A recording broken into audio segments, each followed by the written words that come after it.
Il était une fois un garçon nommé Léo. C'était un rêveur, toujours la tête dans les nuages. Il adorait imaginer qu'il pouvait arrêter le temps, voyager dans l'espace ou parler aux animaux.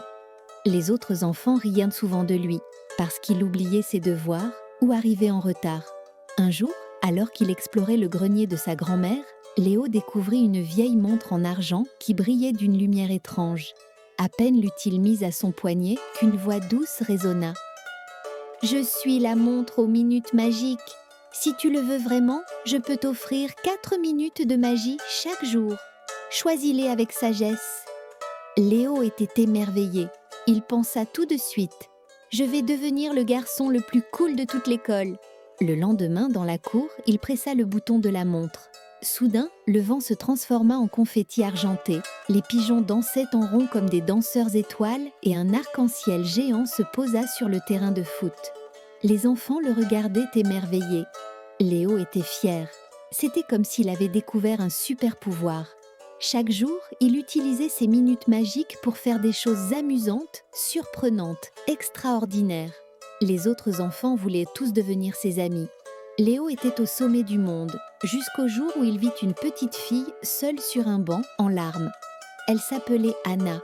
Personne ne lui parlait jamais vraiment. Léo voulut l'aider.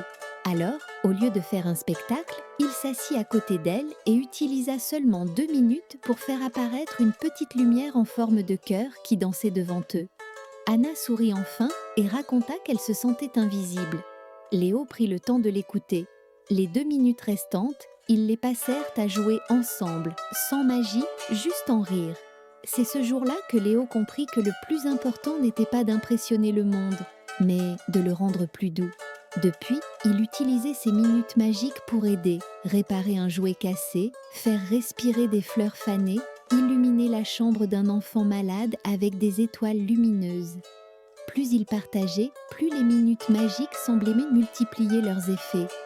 Léo devint un héros, non parce qu'il faisait des choses spectaculaires, mais parce qu'il faisait du bien autour de lui. Et la montre très fière brilla encore plus fort. Si tu as aimé cette aventure magique, n'oublie pas de liker et de t'abonner pour ne pas manquer les prochaines histoires extraordinaires.